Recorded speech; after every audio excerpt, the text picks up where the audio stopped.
buenas tardes, buenas noches. Otro episodio of The Fry Show. Conmigo, elgringolo.com, Robbie J. Fry. Entonces, ¿tú para qué vas a hacer las cosas al derecho y estudiar administración para ser administrador? Pues yo más bien hago las cosas al revés y voy en contra de mí mismo, o con una carrera contra mí mismo, pero al final del día voy a tener más posibilidades que contra 100,000 administradores que están haciendo lo mismo. Entonces yo siempre aprendí a hacer las cosas al revés, siempre a pensar al revés.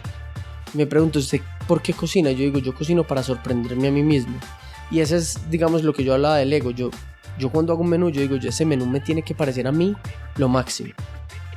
Pero cuando yo te saco el plato volando, tú suspendes esa incredulidad porque lo estás viendo algo mágico. Y dice que ellos todas esas reglas que rompían las volvían platos y las vendían en un restaurante. Entonces dije, yo tengo que abrir un restaurante, y cuando tenga un restaurante voy a abrir un taller creativo y yo me voy a pasar a cocinar a ese taller creativo para romper las reglas ahí y ya mandarle las recetas a los chefs. Y hoy tú estás sentado en ese taller creativo que yo soñé hace 13 años, y todo el cielo empezó porque yo quise tener un taller creativo como el que estoy hoy. Rara vez recibimos los periodistas, aquí siempre se reciben en el restaurante, porque realmente lo que hacemos aquí es el activo más grande de la empresa, que es esa creatividad. La creatividad que no está en los restaurantes. Si a mí me copian al otro día que salió en el restaurante, a mí no me importa, porque yo ya lo saqué. Yo lo hice el día antes de que alguien me lo copiara. Pero si a mí alguien me roba una receta de aquí antes de que salga al restaurante, ya no puede salir. Por eso nosotros mantenemos un hermetismo completo con nuestras cocinas. El tema, yo creo que la felicidad y los sueños, la gente los ve muy imposibles y los ve muy efímeros porque los entiende como metas y no como caminos. Entonces el construir un restaurante no es hacer el sueño realidad, es crear el medio en el cual vamos a vivir un sueño todos los días. Hola a todos mis oyentes, jóvenes amigos míos. Este episodio es especial. ¿Por qué? Porque yo he recibido un montón de mensajes, no un montón, pero bastante, preguntando a Robbie por qué sus podcasts son tan largos, 2 horas, etc. Yo dije, no tiene que escuchar todos los podcasts en el mismo momento, y también demora tiempo para armar una conexión con mis invitados. En allá sacan la profundidad. Yo nunca voy a parar, pero también hay otra opción, que es este podcast, editarlo a la esencia, a la ñapa de este jugo. Y yo estoy pensando si voy a armar una secuencia empezando con Diego Parra, episodio 01, o aleatorio. Digo, no. ¿Sabes qué podcast quiero revisitar? Es con Juan Manuel Barrientos del Cielo, episodio número 50. Entonces este podcast es 100%, en mi opinión, la ciencia de información alrededor de la creatividad que uno se puede aplicar en su vida. Porque al final del día, ese es el propósito de este podcast. Es entregar a través de conversaciones de creatividad herramientas, ideas, conceptos, sueños, propósitos, que la gente que están escuchando puede decir, allá es, yo puedo usar este también, yo puedo aplicar este en mi vida, este es muy útil. Entonces yo pasé por este podcast escuchando, pensando en ustedes, en Robbie también, dónde y qué he aplicado, qué voy a aplicar con esta información. Entonces este es Juan Manuel Barrientos, el episodio es Cocinando contra la corriente en el cielo, editado a más o menos 45-50 minutos. Y antes de arrancar, como siempre, por favor, toman un segundo, dejo una reseña en iTunes. Y por favor, déjame saber si te gusta este formato. Si te gusta este formato, yo voy a publicar un episodio corto cada semana con mis invitados. Pero cuéntame por favor en Facebook, en Twitter, y ahora en la página de fryshow.com, y en las redes sociales de @RobbieJFry, diciéndome si me gusta este formato. Y eso es, con ese dicho, muchísimas gracias a toda la gente escuchando. Arrancamos con el episodio de Juan Manuel Barrientos, Cocinando contra la corriente en el cielo, versión corto, 45 minutos más o menos. Y ya, eso es. ¡Chao!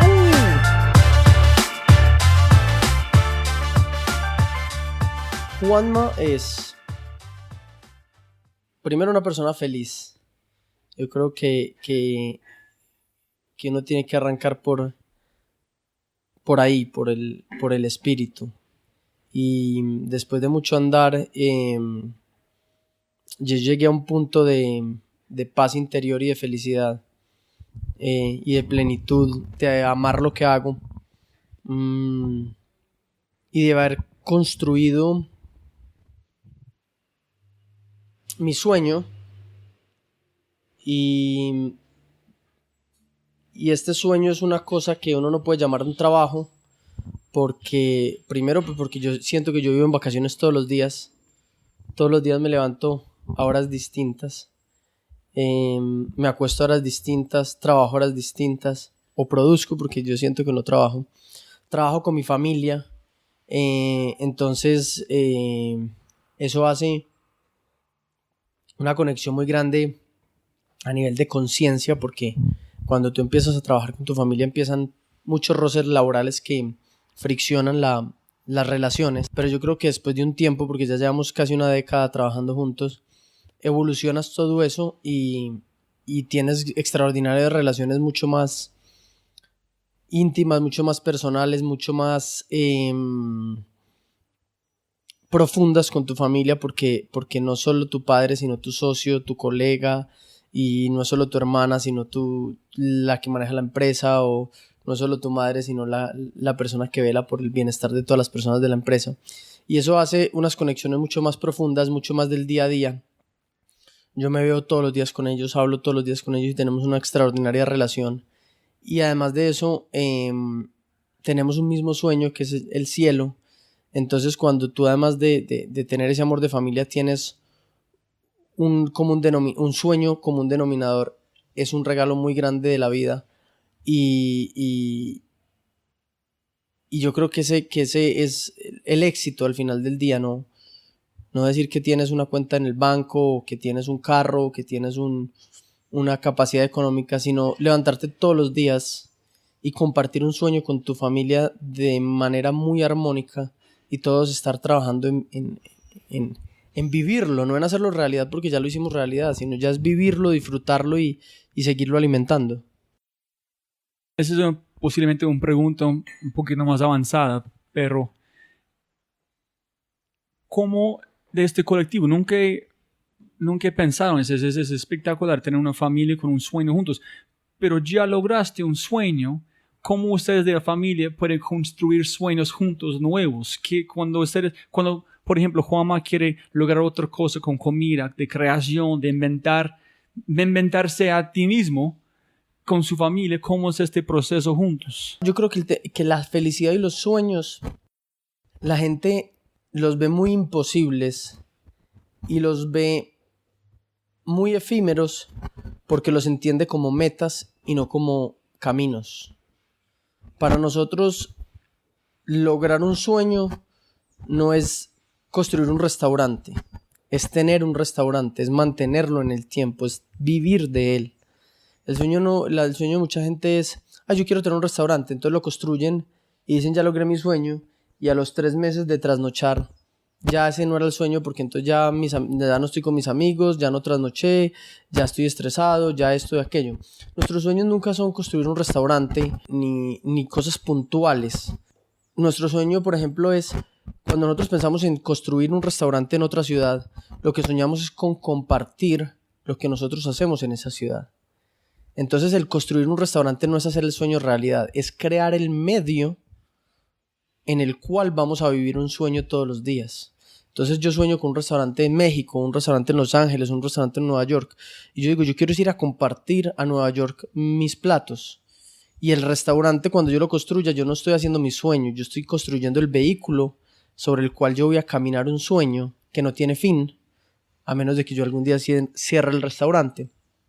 Entonces, para mí, el inicio de un restaurante es el inicio de un caminar y de una felicidad, de una alegría y de un trabajo muy arduo de crear y vivir esos sueños. Posiblemente entonces no es sueño, pero sueños. No hay una cosa como un sueño, porque un sueño tiene un punto para terminar. Sueño significa un montón de cosas pequeñas que están culminando en una cosa mucho más grande que es. Sí, exacto. Mira, el gran sueño era el cielo. Y el sueño del cielo era una plataforma de creatividad y negocios a través de experiencias de lujo. Entonces nosotros siempre soñamos con tener una plataforma donde creáramos experiencias de lujo y experiencias para los sentidos, y ese es el cielo. Entonces el cielo es un sueño vivo lleno de pequeños sueños, de pequeños sueños de abrir un hotel, de pequeños sueños de ir a México, de pequeños sueños no porque sean pequeños, son grandes sueños, pero al final del día el gran sueño que lo abarca todo es que el cielo como organización nos permite todos esos sueños. Mucha gente piensa que este vida siempre es espectacular, que está haciendo con la pasión. Estoy pensando, no si está bueno o no cuestionarse todo el tiempo. Yo pienso que pero pienso que el momento que tú empiezas a cuestionar tanto, hay una cosa pasando que tienes que identificar. Lo que pasa es que yo creo que cuestionarse no está mal.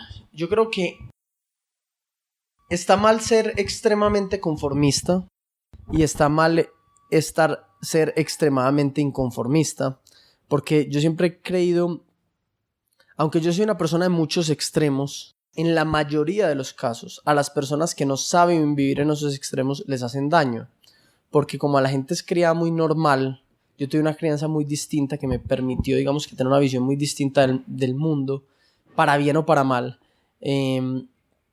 Entonces la gente no es capaz de cuestionarse tanto porque entra en crisis. Si uno se cuestiona tanto, le entra en lo que llama la gente, estoy en crisis existencial, yo para qué estoy acá, yo para qué estoy en la relación, yo para qué estoy en el trabajo, porque estoy en la misma ciudad durante tantos años, yo no quise esto, etcétera, etcétera, etcétera. Pero al final del día, yo llegué a un punto en el que yo me convertí en un inconformista feliz. Es decir, yo soy feliz cada instante de mi vida, pero siempre quiero más. Es decir, soy feliz, lo disfruto, pero quiero más. Entonces es una forma distinta que yo encontré de siempre querer más, de siempre estar buscando cosas nuevas, de siempre estar buscando cambio, pero disfrutar el instante, porque al final del día, si tú no disfrutas ese andar, no vas a disfrutar nada. Es que cuando uno llega a una meta, disfruta el instante antes, cruzó la meta el instante después. Si tú haces tu felicidad en la meta. O sea, tú antes de cruzar la meta, tú cruzas la meta y celebras 5 minutos y ya, se acabó.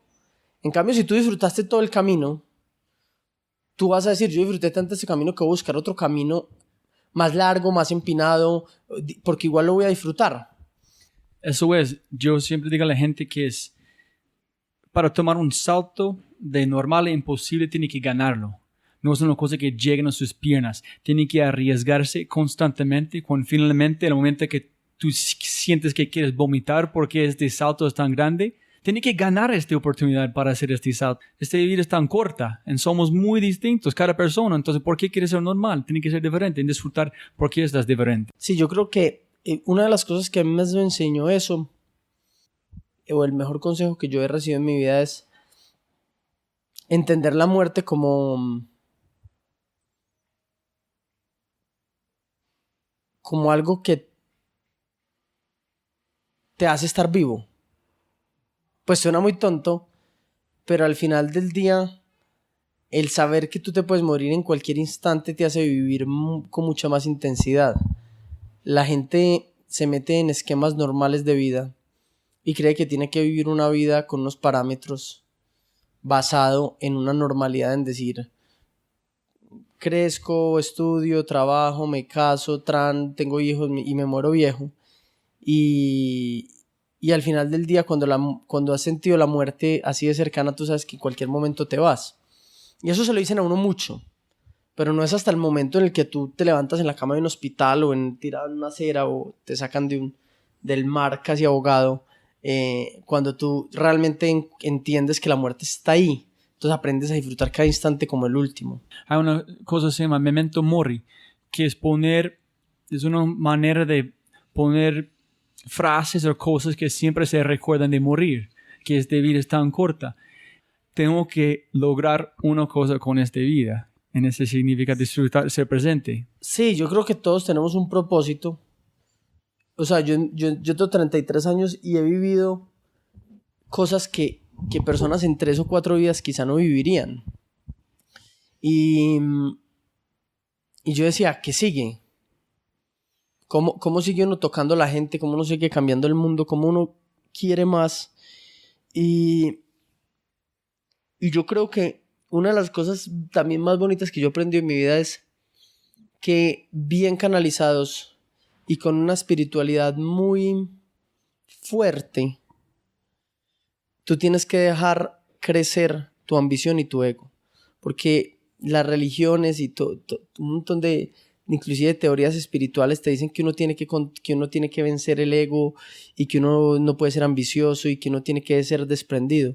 Pero yo, por el contrario, yo creo que si uno tiene paz interior y uno tiene conciencia y amor, que para mí esa es mi espiritualidad, yo por el contrario, yo tengo que dejar que mi ambición y mi ego crezcan para poder cada día ambicionar cosas más grandes que me gratifiquen más. En un muy buen sentido del ego, no en decir voy a ir a jactarme de que tengo una cuenta con mucho dinero o lo que sea. Si tienes dinero, disfrútalo, pero al final del día yo creo que el ego es uno de los vehículos más impresionantes y bonitos que hay si tú sabes controlarlo a través de tu espiritualidad, de tu conciencia, de tu amor, de tu humildad, pero al final del día disfrutarlo.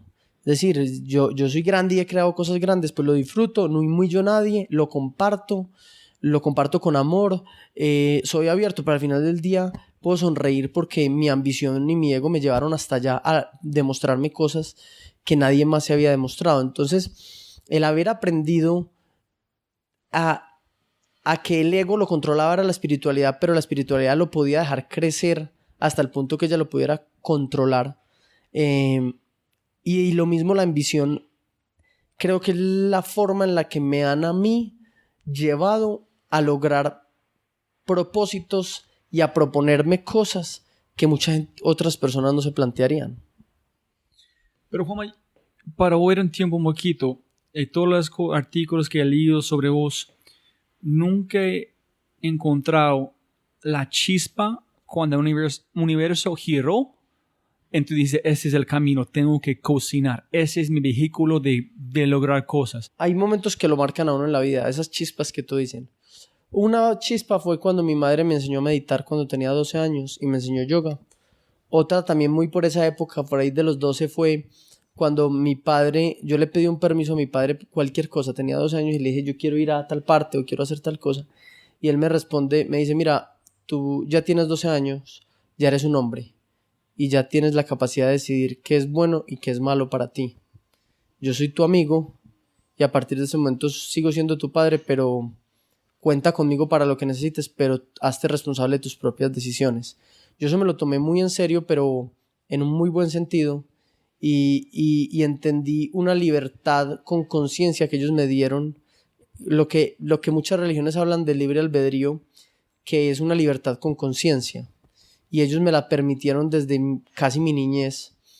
Entonces eso hizo, y el ejemplo de ellos, de ayudar personas, de tener proyectos sociales, de meditar muchas veces conmigo, de cuestionarme, de hacer que yo encontrara las respuestas a través de ellos, cuestionarme cosas, en vez de responderme y darme las respuestas, me llevaban a que yo me cuestionara y las encontrara.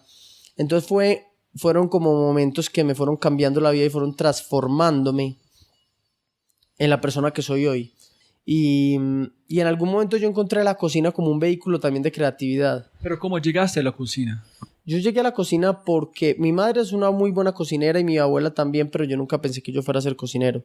Yo siempre trabajaba con mi padre en sus negocios y yo me dedicaba a eso desde de aprender de lo que él hacía. Desde que él tenía 16 años él me enseñaba y yo llegué a la cocina porque leí un artículo sobre Arzak y Adrià, que son dos chefs, y hablaba sobre los talleres creativos de ellos. Y yo en ese momento soñé con tener un taller creativo.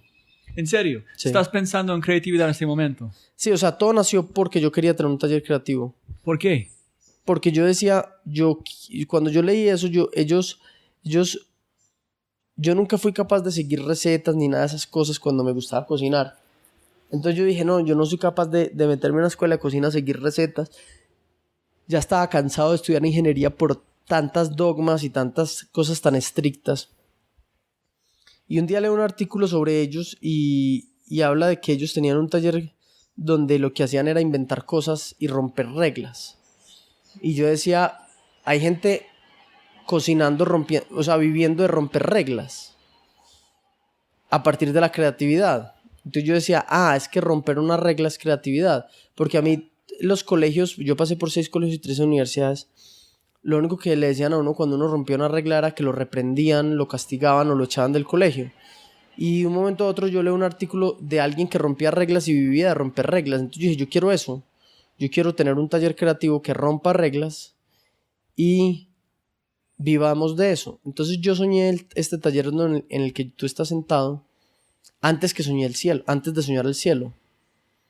Entonces yo dije, yo quiero tener un taller creativo para romper reglas, pero ese taller creativo necesitaba sostenerse.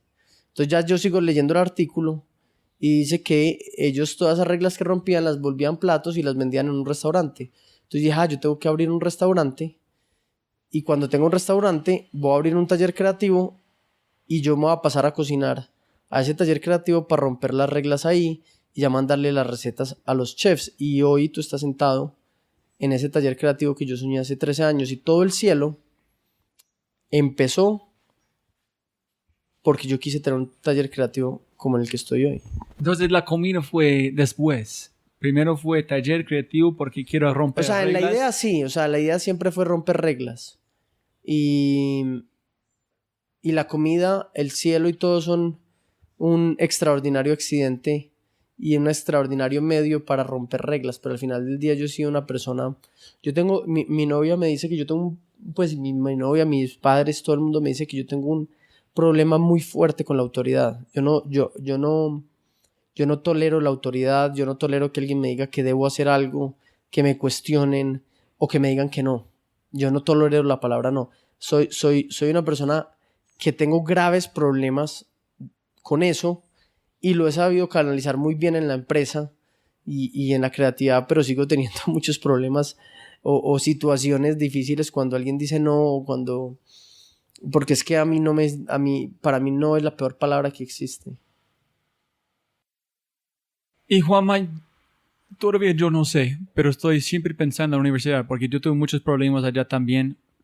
Por ejemplo, si yo quiero ser cocinero, no voy a la escuela, voy a sacar la plata que voy a gastar en una universidad y voy a golpear en el cielo y decir, Juanma, yo voy a pagarte, estudiar, yo voy a empezar lavando platos, dame 6 meses y voy a mostrarte qué puedo hacer.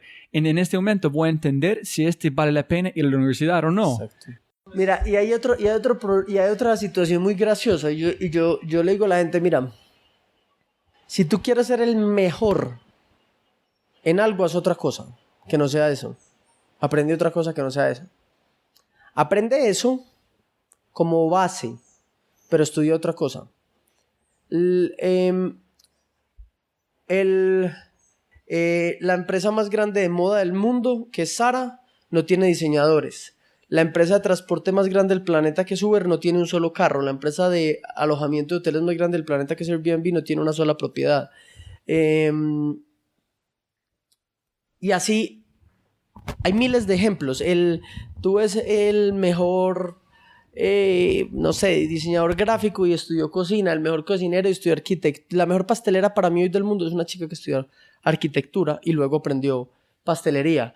Entonces yo a la gente, es muy gracioso porque yo voy a una conferencia de administradores y les digo, si ustedes quieren ser el mejor administrador, están en el lugar equivocado estudiando administración. Y todo el mundo se queda como, ¿qué? Yo sí, si ustedes quieren ser el mejor administrador, estudian psicología. Si quieres ser el mejor psicólogo, estudie biología y el comportamiento de los animales y la teoría de Darwin, y va a ser mejor psicólogo siendo biólogo que psicólogo. Si, por ejemplo, en el caso mío, si quieres ser un cocinero exitoso, yo primero fui empresario y aprendí a hacer empresa, porque es que la mayoría de los cocineros se quiebran porque no saben manejar la empresa. Yo siempre he dicho, si tú quieres ser el mejor en algo, tienes que hacer las cosas al revés, porque todo el mundo las está haciendo al derecho. Entonces tienes más posibilidades de pegarle al perro, de estallar la piñata, haciéndolas al revés. O sea, si uno hace las cosas al revés, tiene 50% de posibilidades de estrellarse y 50% de posibilidades de ser exitoso. Si las hace al revés, tienes ese 50-50. Pero si las haces al revés muy bien hechas, mejoras ese porcentaje. En cambio, si las haces al derecho, estás compitiendo contra millones de personas. Entonces, tus posibilidades es una en 100,000 estudiantes de administración que se gradúan al año en Latinoamérica. Entonces, ¿tú para qué vas a hacer las cosas al derecho y estudiar administración para ser administrador? Pues yo más bien hago las cosas al revés y voy en contra de mí mismo, o con una carrera contra mí mismo, pero al final del día voy a tener más posibilidades que contra 100,000 administradores que están haciendo lo mismo. Entonces yo siempre aprendí a hacer las cosas al revés, siempre a pensar al revés. Y yo siempre digo, así fue como creé la fundación. Yo decía, jueputa, si todo el mundo rechaza a un guerrillero, yo no lo voy a rechazar. Si todo el mundo quiere educar en un computador sentado a un soldado mutilado, ¿por qué lo van a tener sentado? Yo lo voy a parar. Si la gente está esperando que un político haga la paz porque un cocinero no cocina la paz, si la gente está esperando que un empresario haga una empresa porque no la hace un cocinero, y cosas que generan una transgresión para uno navegar en un océano azul solo con sus propias tormentas y no navegar en un océano rojo lleno de sangre de la competencia. Sí, no, soy 100% de acuerdo, pero la manera que yo lo veo es combinando pasiones. Sí, una de las cosas que la gente tiene que entender en el tema de educarse a sí mismo es que hoy se paga por el conocimiento particular y no por el conocimiento general. Y el conocimiento particular se genera a partir de que las personas, cada uno se eduque a sí mismo en múltiples disciplinas para que desarrolle habilidades únicas.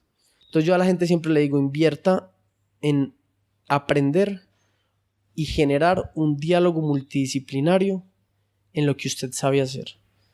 Y combine muchas disciplinas para que usted tenga un conocimiento único y específico, y por eso algún día le van a pagar. Porque si usted tiene conocimientos generales, se lo llevó el berraco. Es que hay demasiada gente en el mundo. Y sabes, muy chévere que tú dijiste, Juanma, pensando en hablando de cómo estudiar disciplinas muy raros afuera de qué quieres hacer. Es un niño está preguntando a un profe, una persona, oye, no sé qué estudiar porque no sé si voy a trabajar en este sistema o en este sistema. Y el profe dijo, oye, tranqui, el trabajo que vas a tener no existe en este momento. Claro, y una universidad en la que estaba en estos días nos contaba algo, y era que los profesores ya están enfocados en enseñar lo que están investigando y enseñar lo poquito que saben y lo mucho que no saben de algo que están investigando, porque ya los conocimientos que tenían ya no van a servir para nada. Es decir, si un profesor hoy le enseña a un chico en primer semestre, mientras que el chico se gradúa 5 años después, hace una especialización, empieza en una empresa y 3, 4, 5 años después puede tomar decisiones dentro de esa empresa, porque los primeros 3 o 4 años va a ser operativo. Entonces van a pasar entre 6 y 15 años entre que el chico pueda aplicar ese conocimiento. Entonces lo que le enseñes hoy, salvo que sea 1 más 1 o despejar cualquier ecuación, van a ser cosas que no le van a servir para nada. Tú le enseñas hoy a alguien, a mí me encanta el mercadeo. Yo digo, la gente de mercadeo, ¿qué estará aprendiendo hoy? Porque es que cuando a estos chicos les toque mercadear, en 10 años que sean los directores de mercadeo de una empresa, nada de lo que les enseñaron, nada les va a servir. Entonces, ¿tú para qué estás estudiando mercadeo hoy? La verdad. los niños, porque los pelados, hoy, ¿qué estarán pagando en las universidades? Yo soy muy anti instituciones. Creo mucho en la educación, pero yo creo que las instituciones hoy están hechas como la religión para sacarle plata a la gente. A través del miedo. El miedo a si no reza y no da el diezmo, se va para el infierno, o si no estudia y no paga una carrera y un título, se muere de hambre. Entonces las dos son pues el infierno aquí o el infierno en otro lugar. Entonces yo creo que la institucionalización de muchas cosas, yo creo que es uno de los grandes enemigos hoy de la humanidad. Y Juanma, para conectar los puntos en este momento, ¿hace cuánto tiempo empezaste con el sueño del cielo? O como cocinar, ser como una profesión. ¿Hace cuánto tiempo? En ese momento, hace 13 años, cuando dije quiero tener un taller creativo.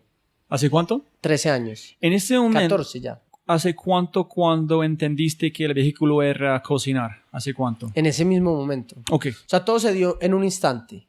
Listo. Porque cuando tú empezaste a cocinar no fue cool. Fue empezando a ser más cool, pero todavía fue una cosa muy... No era cool para el mundo. No era cool para el mundo, sí, yo entiendo la pregunta. O sea, la verdad, cuando yo entendí el tema de la muerte, a pesar de que uno nunca termina de entender la muerte ni... La única forma de superar al 100% la muerte es muriéndose. Pero cuando uno tiene una comprensión un poco más allá y uno le ha hecho un poco más de conciencia, pues si yo ya he enfrentado morirme, porque me va a importar. O sea, si ya superé muchos miedos a morirme, ¿por qué me va a dar miedo la opinión de la gente? Entonces a mí nunca me importó lo que la gente pensaba. Realmente yo ni siquiera en mi vida he cocinado para mis clientes, que eso es una cosa bien particular. La gente me pregunta, ¿usted por qué cocina? Yo digo, yo cocino para sorprenderme a mí mismo. Y ese es, digamos, lo que yo hablaba del ego. Yo cuando hago un menú, yo digo, ese menú me tiene que parecer a mí lo máximo. A mí no me importa si al cliente le parece o no. Yo lo quiero compartir desde la esencia como de lo humano y de la cocina. Es un acto de compartir mi conocimiento y la expresión de mi creatividad. Pero en el momento de crear, a mí lo único que me importa soy yo. ¿Y cómo llegaste? Piénsales a Koiyama-san o Koiyama-sensei, como tu maestro. Komiyama, sí. Yo empecé... ¿En quién es para la gente escuchando? Él se llama Iwo Komiyama Sunitamae, que es como un maestro de las artes culinarias japonesas, y él vive en Buenos Aires porque se casó con una argentina. Y yo empecé buscándolo. A mí me gustaba cómo él cocinaba y yo dije, yo quiero aprender de él. Entonces me fui a Argentina a buscarlo y él no me quería recibir porque yo era muy joven, tenía 19 años.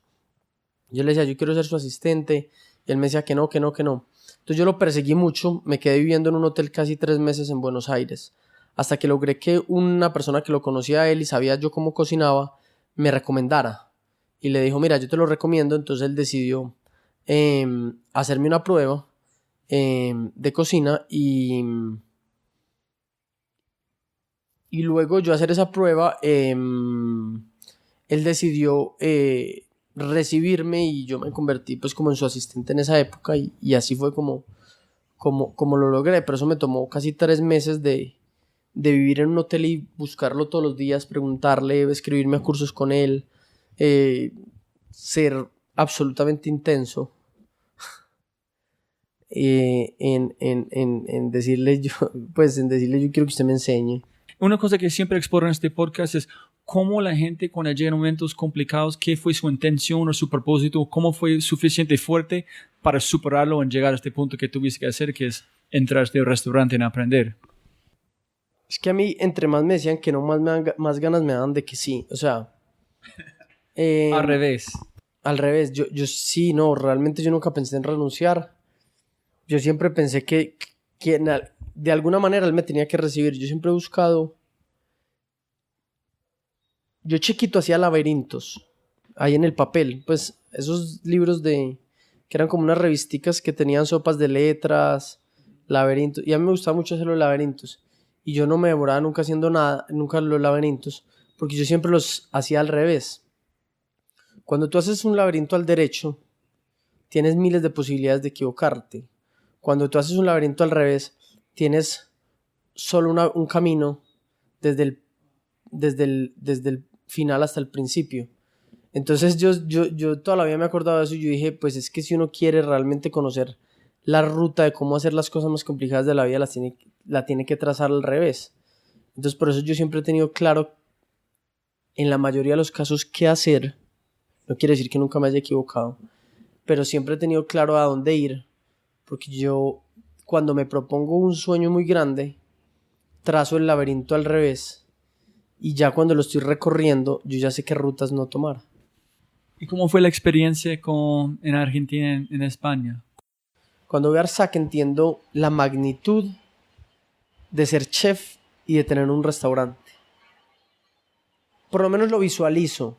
Yo creo que uno no termina de aprender. Pero yo sí visualizo la grandeza que significa ser chef. Siempre con la esencia de ser cocinero. Ser chef es ser un líder en la cocina. Ser un cocinero es... O sea, la cocina es una pasión y es un oficio. Y ser chef es liderar esa pasión y ese oficio en un equipo. Es como un capitán, es una posición de respeto, de poder, depende de quién es la persona en este cargo, el barco mueve muy diferente. Sí, claro. Entonces, yo quiero saber qué viste de esta posición, qué quieres cuando viste para lograr, por qué ser un chef. Y puede ser el ego también, porque tú abriste como conversación con Yo creo que tiene que ver con un conjunto de cosas. Una, como dices tú, tiene que ver con el ego, ¿no? Es decir, yo soy capaz de construir algo y liderar algo. Dos, la creatividad, que también tiene que ver con el ego, es decir, demostrarme a mí que yo era capaz de crear algo tan único que fuera exitoso y que de esa manera pudiera ser un líder. Y hay algo muy bonito que yo me di cuenta en estos días, que me preguntaban sobre la competencia en Colombia y sobre los estudiantes de cocina. Y yo le decía, para mí, que haya cientos o miles de estudiantes que hoy prefieran y admiren una figura de un cocinero cool, o de un cocinero que tiene un trabajo que ama, como yo, y que ellos quieran y admiren eso, es haber vencido la cultura del narcotráfico que tenía tan marcada a los jóvenes de mi época, en que el mayor logro era parecer y ser parte de esa narcocultura. Entonces, cuando hoy hay miles de jóvenes que prefieren tener una chaqueta blanca que a estar aparentando dinero por una narcocultura, yo creo que es cuando uno se da cuenta que logró algo más grande que un restaurante, sino transformar muchas vidas de una cultura que estaba marcada por casi medio centenio de guerra y narcocultura que llevamos. Y también desde cierta medida es gratificante desde el ser, desde decir hice algo más grande, y desde el ego, de decir qué chévere, vencí la narcocultura con mucha gente, pues con muchos niños o muchos jóvenes que hoy ya no quieren ser o parecer narcotraficantes o estar aparentando dinero, sino por el contrario tener una chaqueta blanca de cocinero. ¿Qué es el brand Juanma? ¿En qué es el cocinero Juanma? ¿Cómo están conectando? Y es una cosa muy dura, porque yo siempre estoy tratando de pensar quién soy Robbie, quién soy yo, es una tarea permanente, definirlo constantemente. Hace unos años alguien dijo, todos los hombres tienen una vida pública, una vida privada y una vida secreta. Mi vida pública es lo que tú hablas de la marca brand Juanma, el Juanma que está en el Instagram, el Juanma que es la cara cocinero de unos restaurantes, pero tú o cualquier persona se puede preguntar si Juanma está hoy en Italia, mañana en Francia, otro día en África, otro día en Miami, otro día en Puerto Rico, México. ¿A qué horas cocina? Y ahí es mi vida privada. Como yo nunca he cocinado para la gente, sino que yo he cocinado para mí, yo no cocino en público. Por eso es este taller es a puerta cerrada. Tú entraste aquí y aquí no viene nadie y aquí no viene el público y aquí es donde yo cocino. Entonces yo aquí cocino unas recetas que yo comparto a través de mis cocineros en mi restaurante. Pero mi vida privada es que yo cocino. Yo cocino muchos días de mi vida y cocino casi 200 platos al año que los compartimos en el taller. Pero eso no se publica ni es parte de la vida pública. Todo eso se hace de manera aquí privada, es decir, como parte de parte de la confidencialidad de la empresa. Es decir, aquí todas las personas que cocinan aquí o que trabajan aquí, eso es como un laboratorio secreto, como cuando se está desarrollando la fórmula de algo. Entonces aquí se crean todas esas recetas y esas recetas se llevan a los restaurantes y en esos restaurantes la gente debe pagar, porque esto es un negocio, por consumirlas. Entonces por eso mucha gente dice, usted cuando está en el restaurante no está cocinando. Yo le digo, no, yo en ese restaurante estoy probando media hora antes de que usted pruebe. Entonces yo estoy en Miami, yo todos los días pruebo el menú, todos los días corrijo el menú, todos los días saludo a los clientes. Pero cuando yo parto una zanahoria, cuando yo parto una cebolla, cuando estoy ahí solo, sin que nadie vea, equivocándome 1000 veces, porque una de las cosas más bonitas de la creatividad es aprender de los errores. Entonces yo siempre le digo a los chicos, nosotros en los restaurantes no nos podemos equivocar, pero no quiere decir que como seres humanos no nos podamos equivocar. Entonces los restaurantes tienen que ser cocinas de precisión, donde cuando la receta está hecha, esté perfectamente hecha y se realice y se ejecute de una manera perfecta para que los clientes vivan una experiencia. Pero todos esos errores, todos esos ensayos, todas esas pruebas de que a veces una receta toma 5 minutos y a veces toman años, solo se dan acá. Aquí no vienen los clientes, rara vez recibimos los periodistas, aquí siempre se reciben en el restaurante, porque realmente lo que hacemos aquí es el activo más grande de la empresa, que es esa creatividad. La creatividad que no está en los restaurantes. Si a mí me copian al otro día que salió en el restaurante, a mí no me importa, porque yo ya lo saqué. Yo lo hice el día antes de que alguien me lo copiara. Pero si a mí alguien me roba una receta de aquí antes de que salga al restaurante, ya no puede salir. Por eso nosotros mantenemos un hermetismo completo con nuestras cocinas. ¿Y Juanma, qué es tu proceso de cómo llega una idea?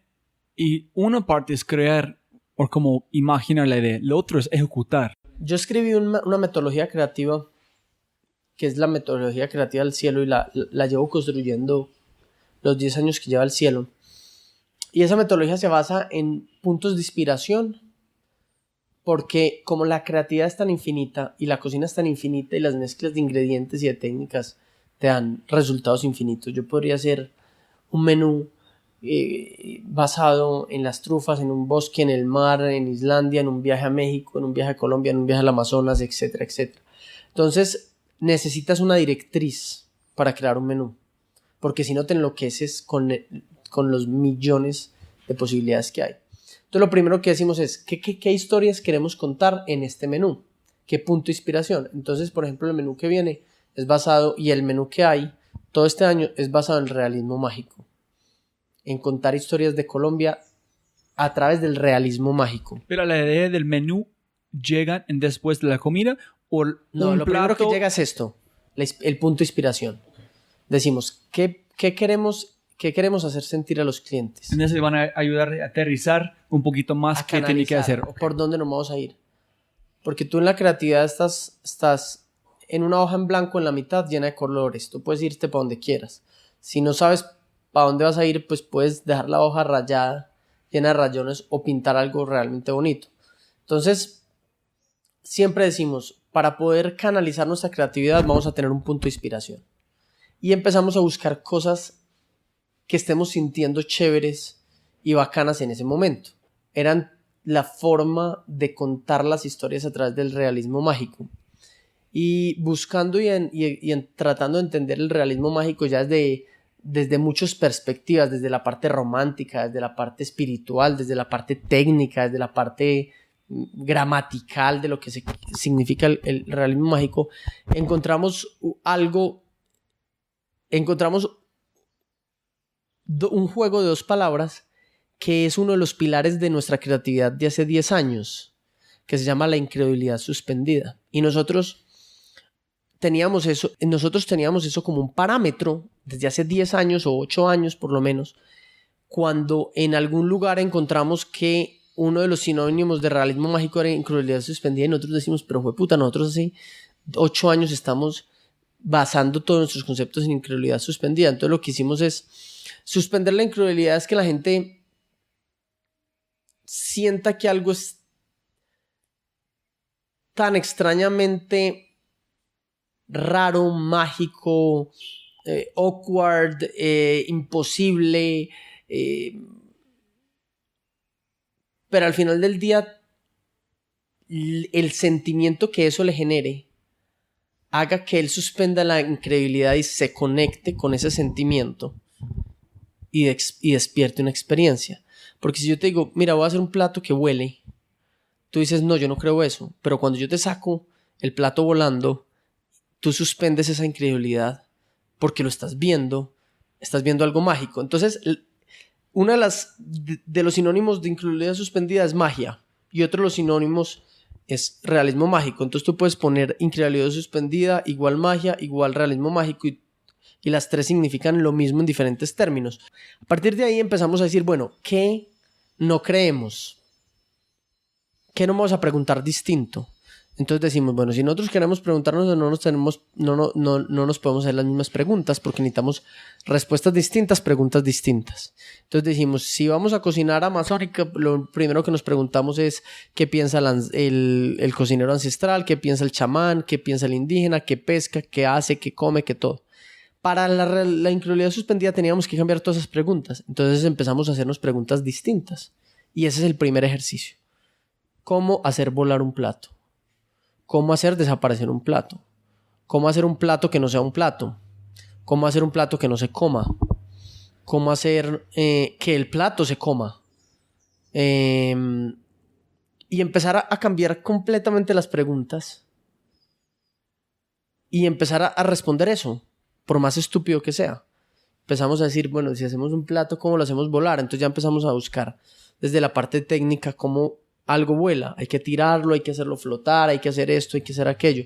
Entonces empieza uno a generar unas bases. Si fuera la cocina amazónica, genera otras y así. Y sobre esas bases empieza a buscar otros pequeños puntos de inspiración ahí. Es decir, bueno, si esto flota, ¿qué historia queremos contar aquí? ¿La de un astronauta? ¿La de un viajero? ¿La de alguien saltando a un río? Entonces, ¿qué historia vamos a contar? Entonces empezamos a hilar una historia con algo mágico. Y de ahí empiezan a salir los ingredientes. Y de ahí empiezan a salir las texturas de los ingredientes. Entonces empezamos a decir, este ingrediente tiene que ser crocante. Entonces ya sabemos que el maíz tiene que ser crocante o que el lulo tiene que ser una espuma porque es efímero. Entonces si queremos algo que sea efímero y que se iba, entonces vamos a contar una historia de Colombia efímera. Yo hago unas pompas como de jabón, pero de lulo, con un gelificante y te llega como una especie de bowl lleno de pompas de jabón, como cuando te bañas o cuando estás haciendo cosas, pero todo es de lulo y decimos, esto es efímero. Entonces así empezamos a decir, bueno, reflexionemos sobre esto, sobre aquello y de esa manera vamos creando esas historias. Listo, Juanma. ¿Y hay una cosa que quieres mencionar antes de terminamos, que olvidamos hablar, que es fresquito también? No, que los espero en el cielo a todos y los que quieran saber un poco más de mí me pueden seguir en mis redes sociales en @JuanmaElCielo o si no nos vemos ahí en el cielo. Y como empezamos, Juanma, siempre se puede ganar más plata, pero no más tiempo. Entonces, muchísimas gracias. Jóvenes amigos míos, como arranqué, si disfrutaron este formato, cuéntame. Es muy importante o porque no vale la pena para mí tomar la fuerza, editar este podcast en piezas cortas. Entonces cuéntame por favor. Y si todavía estás escuchando, hijo de madre, tú eres un fan de verdad y te quiero mucho. Y si disfrutaron este episodio, buscan Juan Manuel Barrientos en las redes sociales, cuéntelo. Oye, hermano, muchas gracias. Qué bacano su podcast, impresionante, alucinante, espectacular, etc. Y con ese dicho, otra vez, comparte con sus compañeros. Y muchísimas gracias. Y chao.